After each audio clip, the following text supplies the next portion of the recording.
Welcome to the College Knowledge Podcast, sponsored by the College Planning Network and Paradigm Financial Group. Whether you're searching for that right fit college, applying to college, or figuring out how you're going to afford it all, you're in the right place. You'll hear from deans, admissions counselors, student athletes, and scholars from esteemed universities and colleges around the country. We'll dig deep to uncover their insight and unique experiences.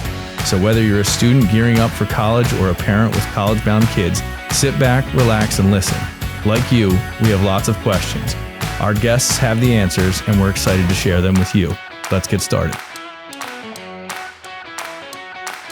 Thank you guys for being a part of College Knowledge. Just a reminder, if you're sending your student to school, visit elitecollegiateplanning.com for free resources and to book a free consultation. Hey everybody, welcome back to College Knowledge. I'm your host, Dave Kozak, alongside my guest host, Mr. Clayton Kovatch. Hello.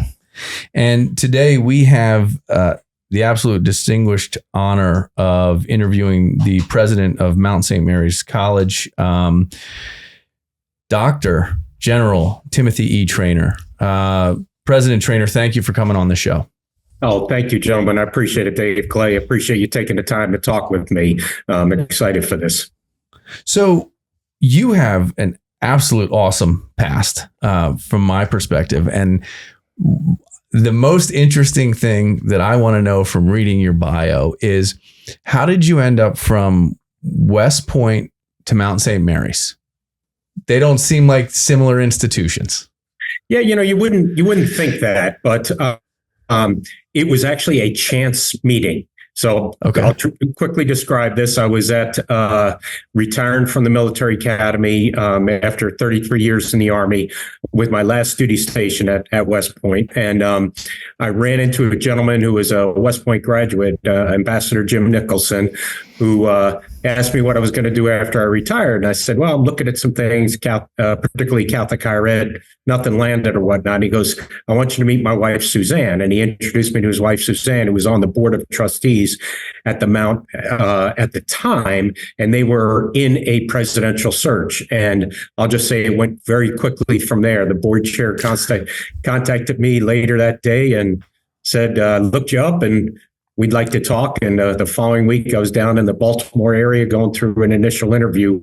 But that's how it came about. And when I got introduced to the Mount and got on campus, I saw there actually were similarities between West Point and Mount St. Mary's University, both long histories, both over 200 years old, both significant connections to the early days of our country in the early 1800s.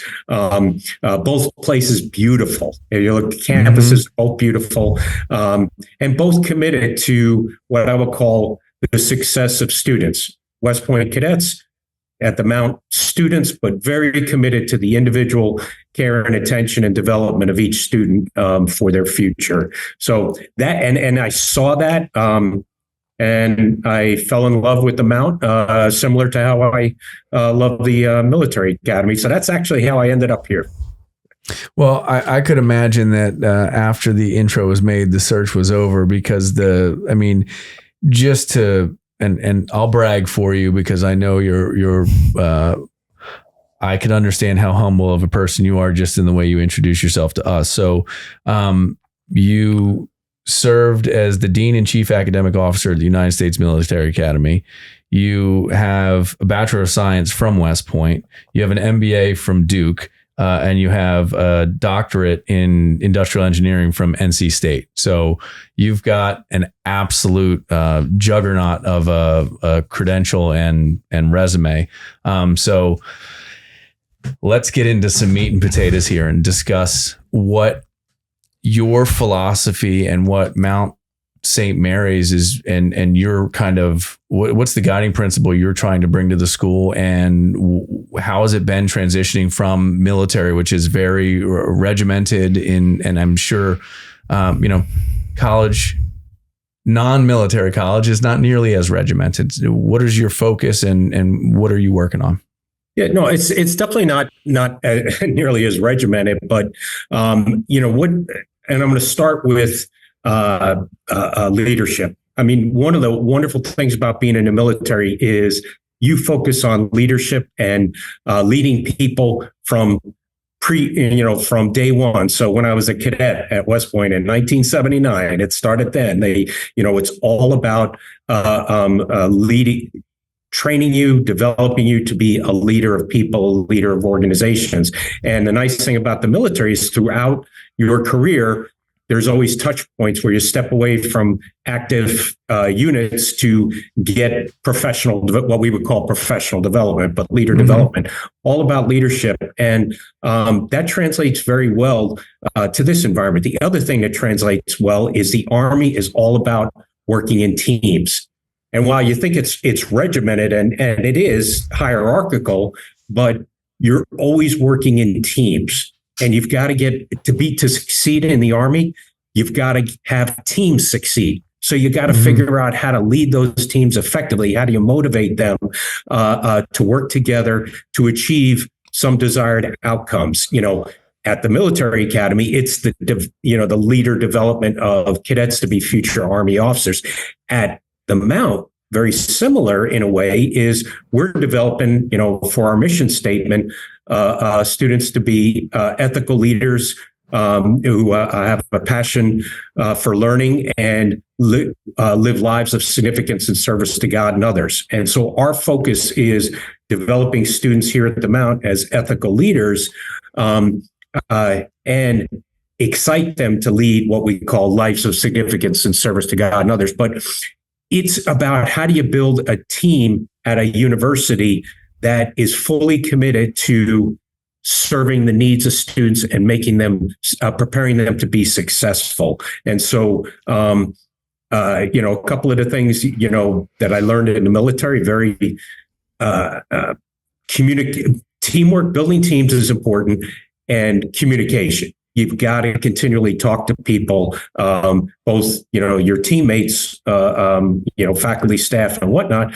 but also to students to understand the environment, look outside to understand the environment outside. But it all comes down to communicating a vision, communicating a leadership philosophy that is connected to the mission of the institution. So I went off in a few directions there, but I love it.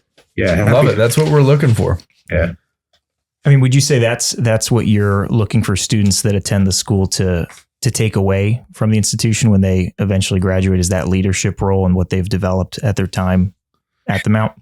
Yeah, and we call it ethical. We want them to be ethical leaders. And so obviously as a Catholic institution, we're very values based, and we students take theology courses, philosophy courses. We have a new ethical leaders program, but it is focused on making values based decisions in the future as a leader, because you're going to be, students eventually will be leaders of teams, whether it's a small team, and they'll eventually get to lead bigger teams, as I was fortunate to do. But it all comes down, if you want to effectively lead that team, you got to build trust among the people on that team. And a way to build trust is to be ethical and make ethical decisions that are consistent with the frame of ethics that we teach students here. Awesome stuff. On the idea of the Mount and its uniqueness and this ethical leadership, and it has the roots in the Catholic religion. What kind of innovations and initiatives and educational programs has the Mount put out that you think are like unique and specific that people don't know about? I'll start talking about, first and foremost, is we are formally putting in, starting next year, a graduation requirement that students go through a formal, what we call ethical leadership program. What that means is it's both curricular based. There's some curricular components to it, but also an experiential piece to it, where a student will have to do a specific service project, they'll have to be like a leader of a student organization club or an athletic team, or go on a specific study abroad or internship that have a leadership, an ethical leadership component to it. So it's going to be a graduation requirement, and we think that's important. It's taken us a while to develop, but we think it's ethical leadership requirement that's both curricular based and co-curricular based experiential education. I think that's unique. Not necessarily unique, but what we're seeing at the Mount, and I think in a lot of schools are seeing this in the last probably 6 years, is a big shift of students coming in who really want to study in the science, technology, mathematics disciplines. We don't have engineering, but we're very strong in science, technology, and mathematics. And so while we've seen an overall 12% growth in our enrollment, we've seen a 30% growth in the number of students wanting to study in those disciplines. So where we're focusing on the future, and the unique part for us is we've opened up cybersecurity as a discipline here, and that is growing gangbuster. It is just really growing strong along with computer science. Those fields are health science related disciplines are growing. And so now we're taking this ethical leadership component into the health professions. So we're opening a graduate school of health professions next year, where the primary programs are going to be a physician assistant, master's of medical science and physician assistant studies, and a master's science in applied behavior analysis to work with particularly young people who are on the learning spectrum. And so the way we have extended basically our mission, as I said before, talking about ethical leadership, is now we are seeking to develop the next ethical leaders for the healthcare profession. So we're just, and so that's really our area of really future emphasis here that I think is unique to what we do. Well, and I can't agree more, and I'm not going to get political because that's not what this show is about. But man, we need that more now than we ever have. Yeah. And just what we've experienced in the last 5 years as a country is just a lot. And I don't know that ethics were always top of mind in the decisions that have been made. So I love that. In the idea of the ethical leadership as a grad requirement, that sounds very much as a direct correlation from your experience from the military in West Point. And I think it's a tremendous and potentially groundbreaking sort of way to approach that. Do you credit that to your experience? Yeah, and I do have to do that because at West Point, we had a formal, what was called cadet leader development system, euphemistically called CLEDS. But anyway, it was both curricular based and experiential based. And cadets there were evaluated throughout the 4-year program in various steps of meeting that. So when I came here, I had the idea of how do we build in students, give them an experience, a developmental program that is not just based in academics, but is experiential also, and that fits who we are as an institution. And over time, we came down to this ethical leadership program, and so and now we've got to the point where faculty formally approved it, and the board approved it for to implement. But it was based on my experience at West Point, having a specific developmental program, not solely tied to academics, because we're developing people holistically, cadets for the Army or at the Mount, trying to develop students holistically to be ready for the future, to be ethical leaders. Well, and I think it's just such a necessary piece. So kudos to you and your team and your board and your faculty for jumping on board and embracing it, because it's what we need. I mean, we just need ethical leadership across the board. Let's go back to the physician's assistant, how you get to the graduate program. What are you guys training in the undergrad world that is going to lead to that? Yeah, no, great. Great question. So we have a very strong health science program, a very strong biology, biochemistry program. And so those all develop the foundational skills needed for future physician assistants. So we have been strengthening those programs and investing in them more over the last 5 years. And so the PA program's not stood up yet. We're in the process of what's called provisional accreditation stage of that, which is very detailed, but that's ongoing. And we'll admit that first class in January of 2026. So we've been developing the undergrad or strengthening the undergrad programs to help prepare students to do that. So we will guarantee someone who completes the undergraduate requirements needed to go to physician assistant with us, we'll guarantee them at least an interview for a slot in what's going to be a very competitive physician assistant program. There's not that many in the state of Maryland that are accredited, and there's too few slots for the number of students that want those and want to go into the profession. So, but we will do that for our students. But our mainly to get educated is really strengthening that undergraduate and investing in the undergraduate program as the pipeline to the physician assistant program. And the reason I wanted to bring that up is because, and this ties back to my confusion about the nursing piece, but like the idea is the physician's assistant is a level above, but a level under, right? So it's sort of above the nurse, below the doctor, and it is in tune. It's certainly a more intensive curricular pathway to get to, and it's something where I'm seeing, and I'm tying this back to ethical leadership, because I'm seeing that ethical leadership at the medical level, you have this sort of dichotomy of the doctor and the non-doctor, right? And sometimes you have that nurse that went through and did the CRMP program, so they have that. But we're missing a whole level of healthcare that I think is necessary, right? And there's not enough institutions doing it. Yeah, when we looked at the healthcare professions landscape and looking at what's the right programs to go after to bring to life, what we saw and talking to providers, healthcare providers, the professionals out there, is that more and more PAs are being used because there's fewer doctors out there, fewer nurses, and the PAs is really the area of growth and the area of use in the healthcare profession.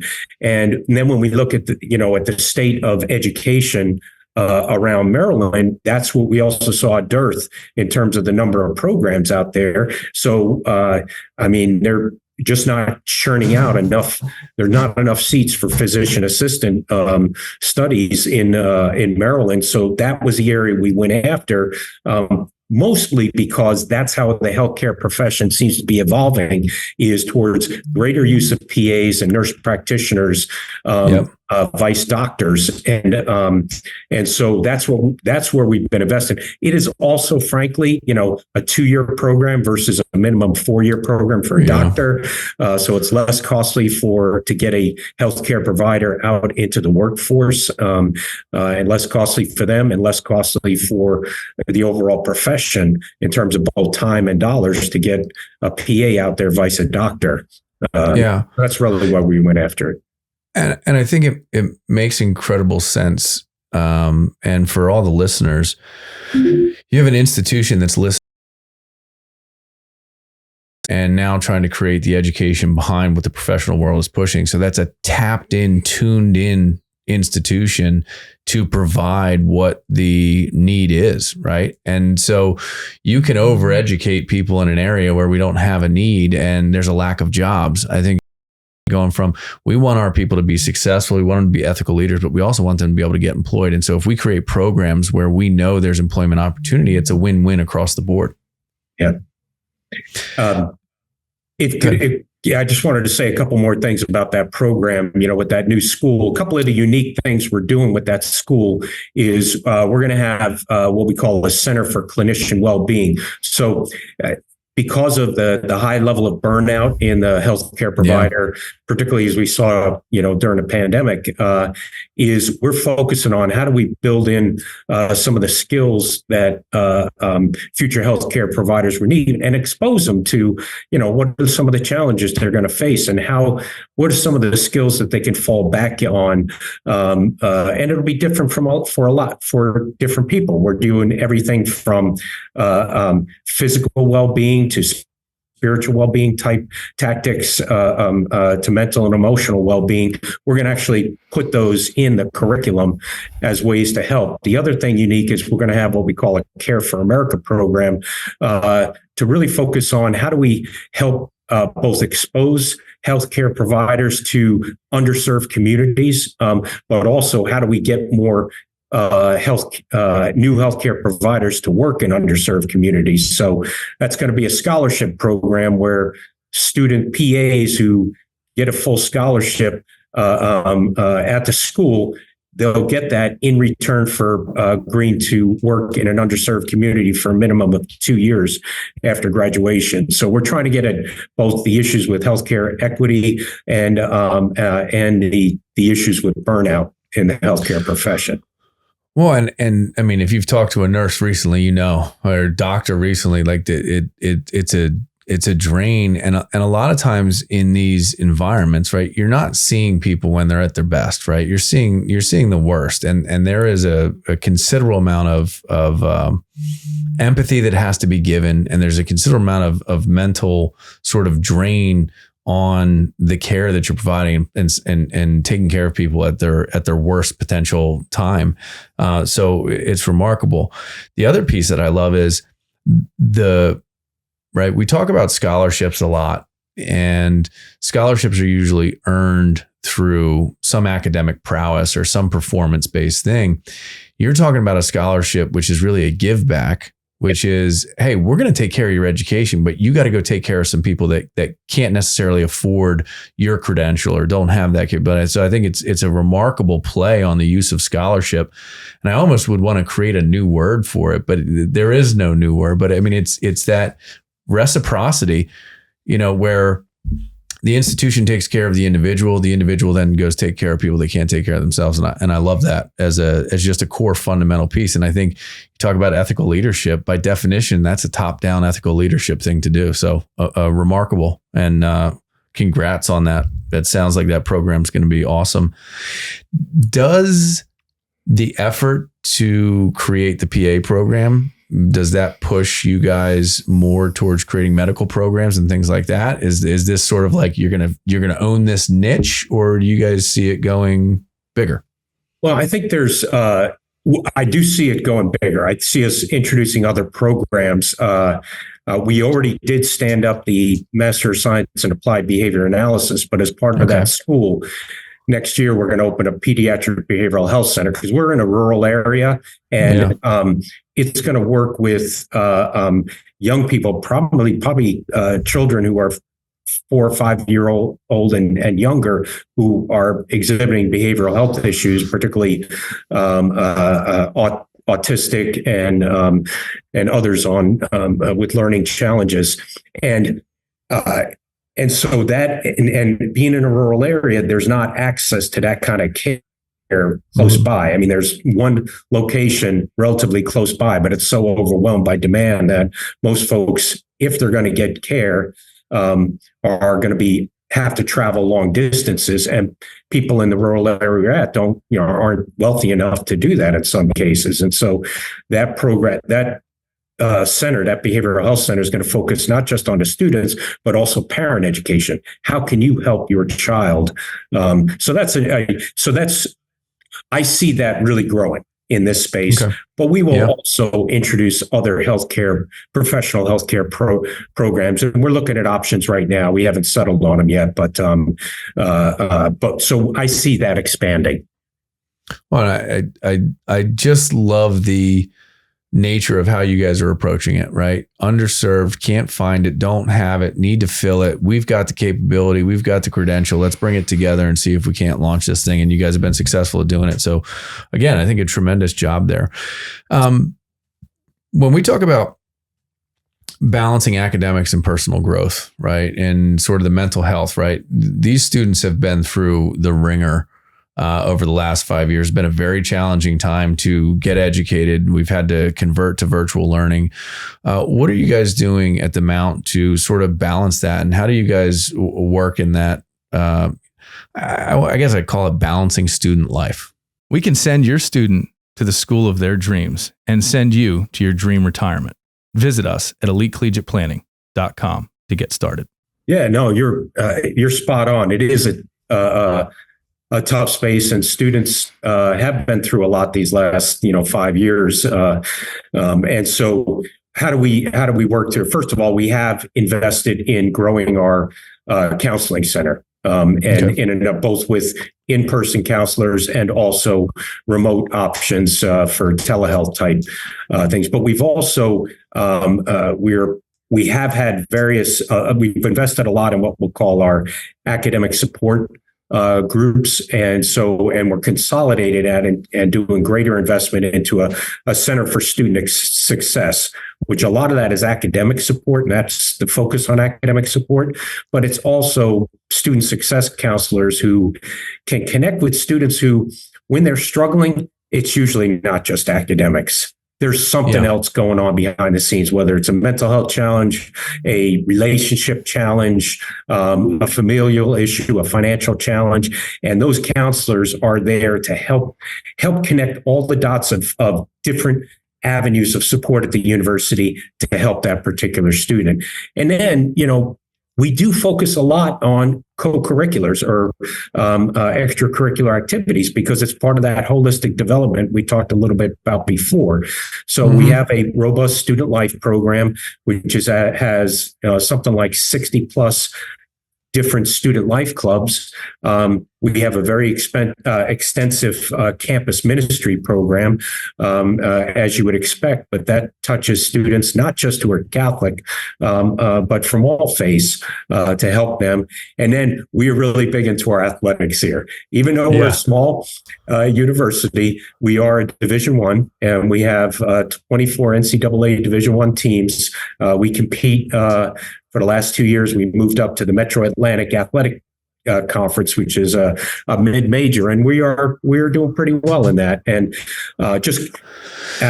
athletics have been part of the Mount ethos for a long time, and it's central to our identity. And so we invest a lot. We have intramural programs, competitive club programs, and then the Division I programs for the student athletes who are prepared to want to compete at that level. So that's all part of.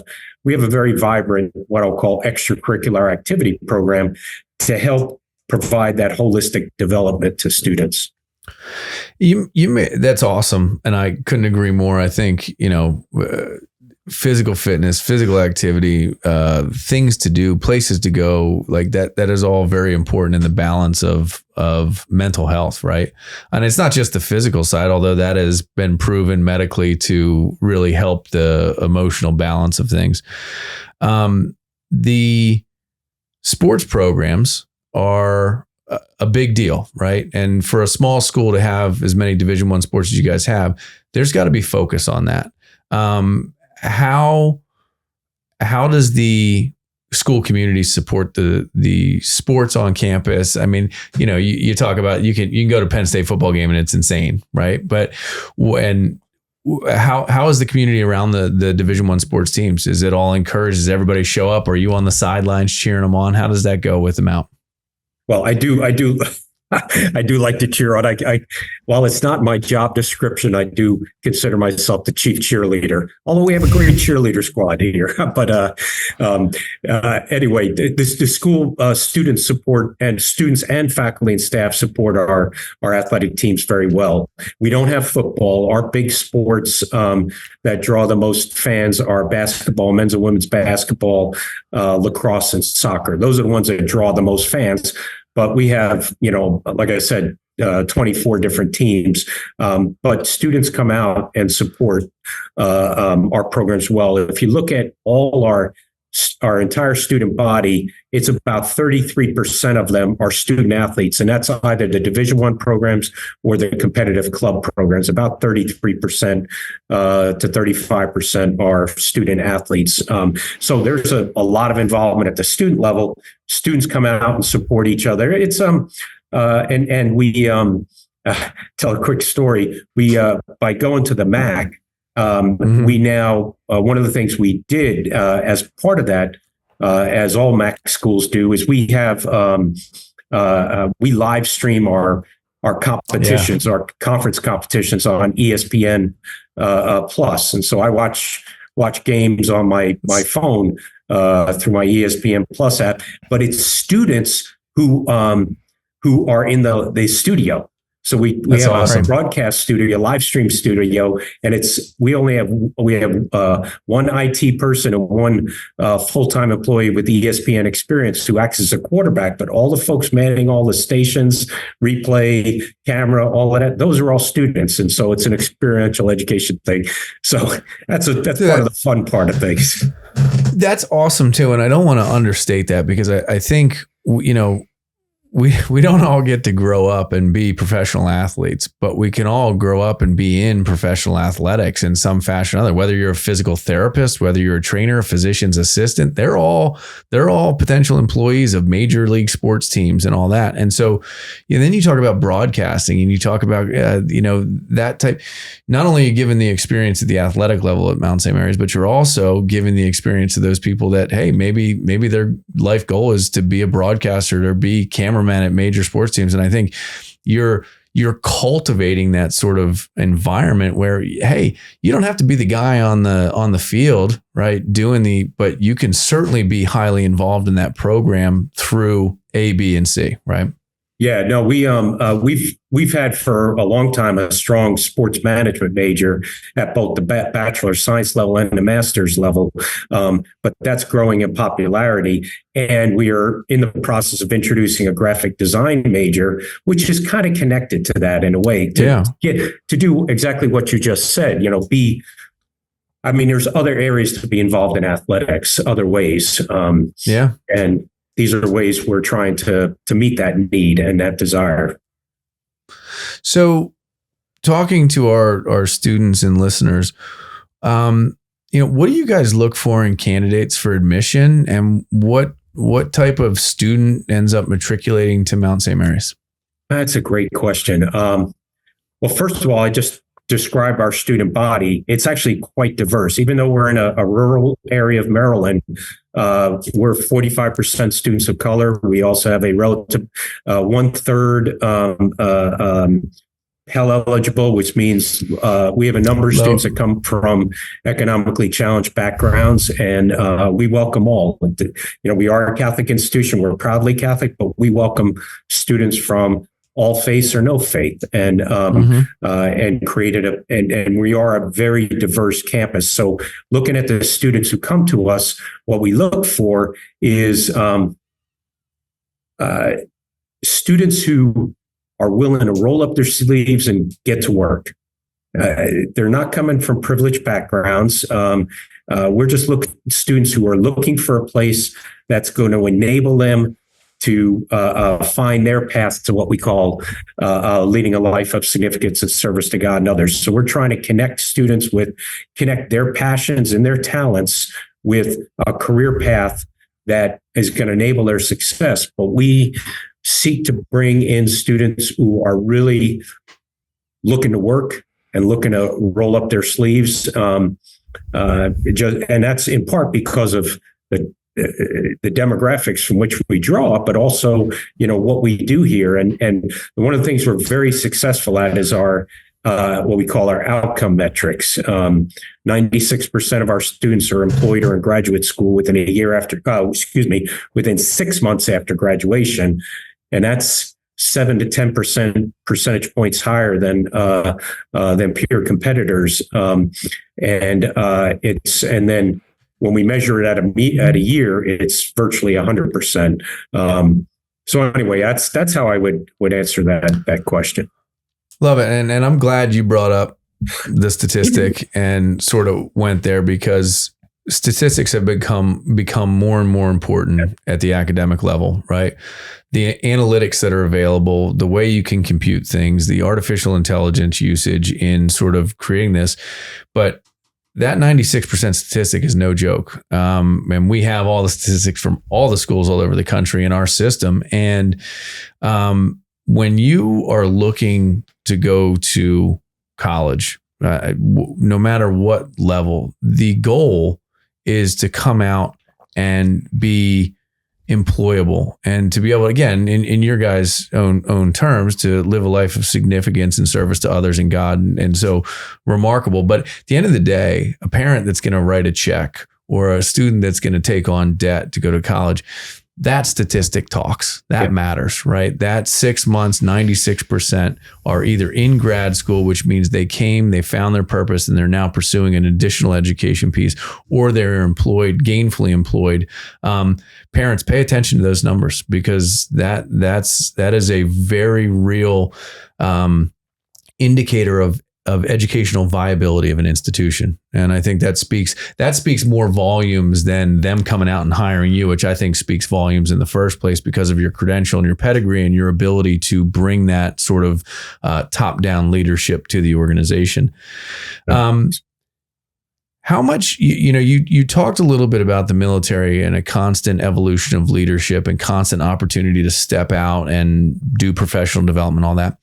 Are you bringing that same type of environment to your faculty and to your administration, where you're constantly training up and creating new and modern leaders at the faculty level? I will say some, candidly some. I wish I could do more, but we are doing some. We are emphasizing and providing external opportunities for development as a leader, as a professional. So we are providing those professional development opportunities and investing them. I just wish we could do more, but it's a function of time. It's a function of resources, but we have invested more, but we always could do more and should do more, I would say. Love just it. candidly. I think honesty is probably the most important thing we need in this day and age. And, it's you're striving to do it. And as time permits and as resources permit, I'm sure you will do it. So I take nothing but the appreciation for the candor. Now, your position at West Point was in charge of academics, right? So that means you're sort of, is that curriculum? Is that people? Is that everything? Is that overall management? And then you're now president, so you're the top of the top at Mount St. Mary's. Are they similar positions, or considerably more responsibility here, or was it sort of a parallel move where you're able to bring your experience and say, hey, I've done this, I've got this? It was parallel in terms of the academic side of things, but in terms of the I'll say the management of financial management and working with an external board, that's been very different. So at the academy, I was in charge of all academics. So I had curriculum, but also all the faculty worked for me. And I had a pretty extensive staff to help manage everything we did, from finances to facilities and whatnot. And I had over 800 people work for me there. Wow. But I did have a boss, a president, which we call the superintendent, which was more the president's role, is aligned with the role now. Now, I'm at a smaller institution now, but as president, I'm responsible, obviously, for everything. And the thing that was probably the biggest shift for me was going from a public institution to a private institution. Because at West Point, we're funded by the federal government. We did get alumni and donors to provide money, generous donations to help provide other opportunities for our cadets. But here at a private institution, we don't get money from the federal government unless we compete for certain grants that are open to all institutions. likewise, at the state level, Maryland is generous. They do give some money for private institutions to fund financial aid for students from Maryland, and so I'm grateful for that. But it's not a ton of money. It's certainly not. We don't have the state or federal government directly supporting us to fall back on. So the whole financial management piece of the job was a significant change for me. And then likewise, working with a board, my board of trustees is 33 people, and they're great. Wow.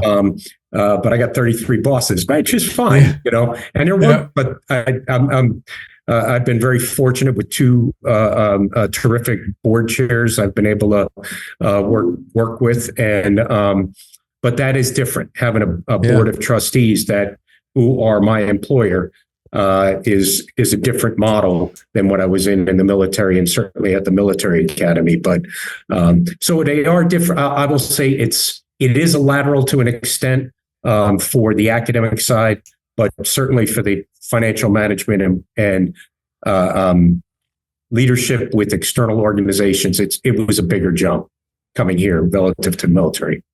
Again, appreciate the candor on that. So, and I was sort of baiting you into the conversation, and so we're going to go there, which is we've done podcasts in the past, and we've talked about the business end of college. Okay. And I think for anybody that doesn't realize, colleges are a business, right? They have to have financial solvency, especially in the private world, right? Because we're seeing schools that are the opposite of the amount that's growing by 12%. We're seeing schools decline by 12%. We're seeing schools shut their doors. We're seeing the financial management is either the school's too expensive to operate. They're to attract enough students, they've got to give so much money away that they can't get that net tuition, the revenue that they need.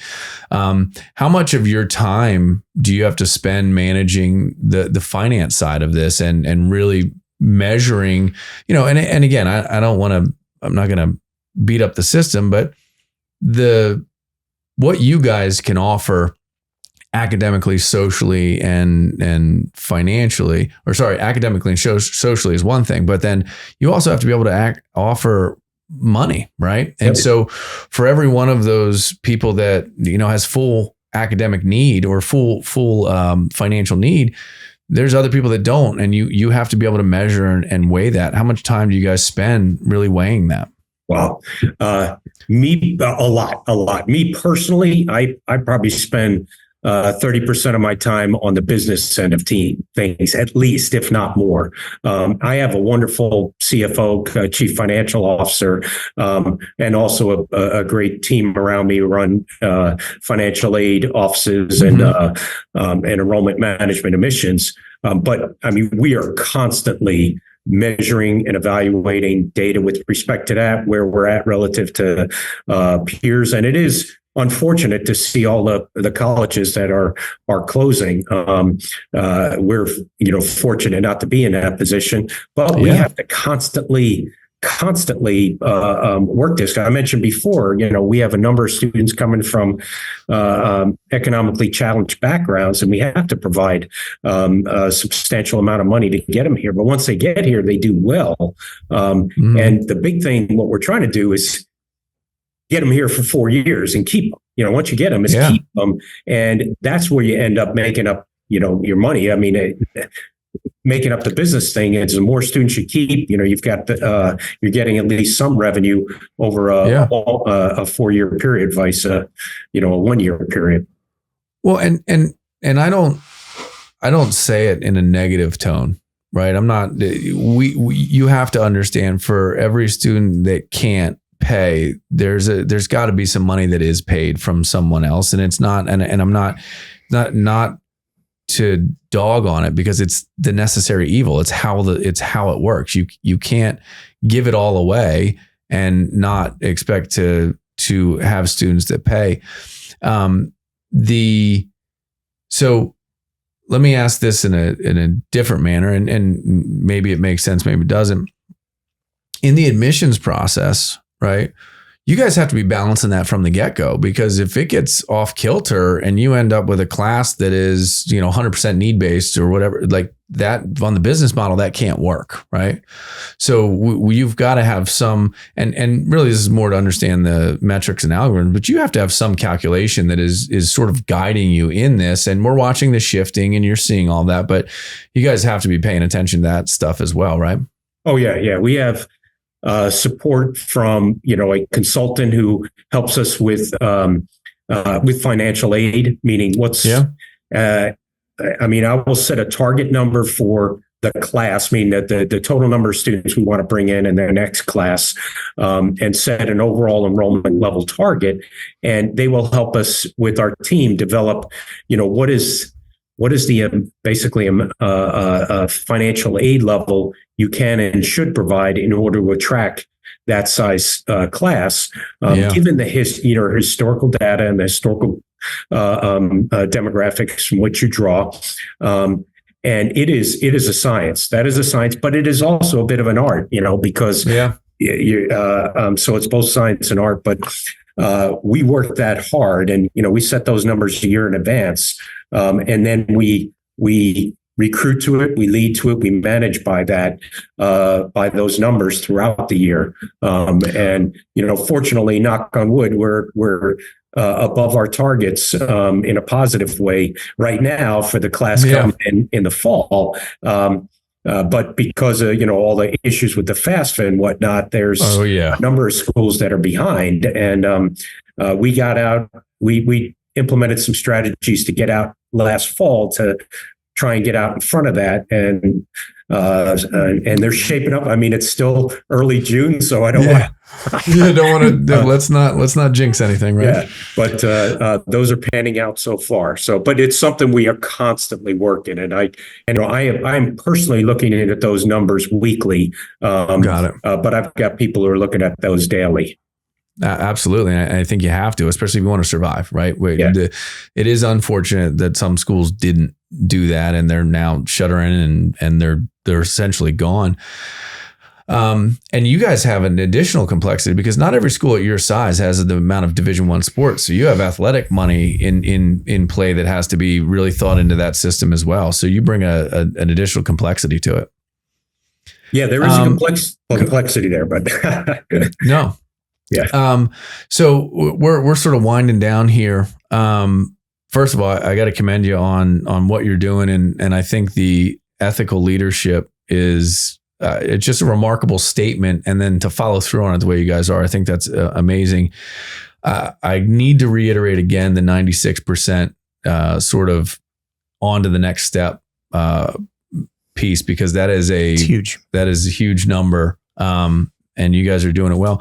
Any sort of outward advice to the families and the students who are looking at higher ed? And I mean, you have three very well-adjusted children that are on, two captains and it looks like a first lieutenant. I don't know if they've had promotions since this was written, but I mean, you've done something right. So obviously, any advice you could give would be sage wisdom to our listeners.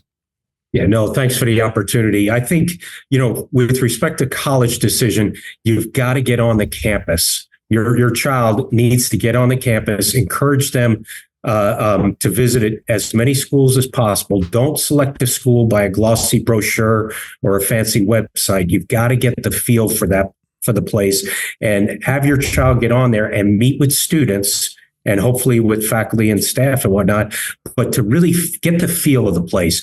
Does this feel like the place I want to be for the next 4 years, and that I can succeed here? And I want to be around the folks in the environment that I feel on this place. The other thing I would offer is, while a lot of education is focused on specific disciplines now, look at the undergraduate level to be broadly educated. We have a very expansive, what we call core curriculum that all students take, primarily based in the humanities and liberal arts. based on the best of what's called the Catholic intellectual tradition. But really, I think that is the secret sauce to that 96% number, because our students are broadly educated to be critical thinkers and creative problem solvers. And then they go deep into a major, but they bring those communication skills, those teamwork skills with them to the workplace. I think that's what the really employers are looking for, particularly with entry level folks coming out of college, is can they work in a team? Can they communicate? Will they be a good citizen among among my workforce here? And do they have and then on top of that, do they have a specialty germane to, my organization? And so look to be broadly educated, but also does the place have a major that will excite me excite my child? And so that's what I offer. That's awesome. And as predicted, sage advice. I'm a huge advocate of the liberal arts education. Just in its core principle and the way it was designed, it's meant to think critically. It's meant to teach you how to think, not what to think. And I think that is something that is so critical. So, hey, at the end of the day, I do have to apologize. I made an error. I called it Mount St. Mary's College. It's Mount St. Mary's University. I was gonna smack you for that. You should have smacked me for that. But it is Mount St. Mary's University. You guys are doing some amazing stuff. For everyone listening, this has been our interview with the president of Mount St. Mary's University, Dr. General Timothy E. Trainor. Thank you so much for coming on the show. Thank you very much, Jim. I've enjoyed my time with you all, and best wishes. Go Mount. If you didn't know, we're on Instagram, Facebook, and LinkedIn at Elite Collegiate Planning. Make sure to share and tag us.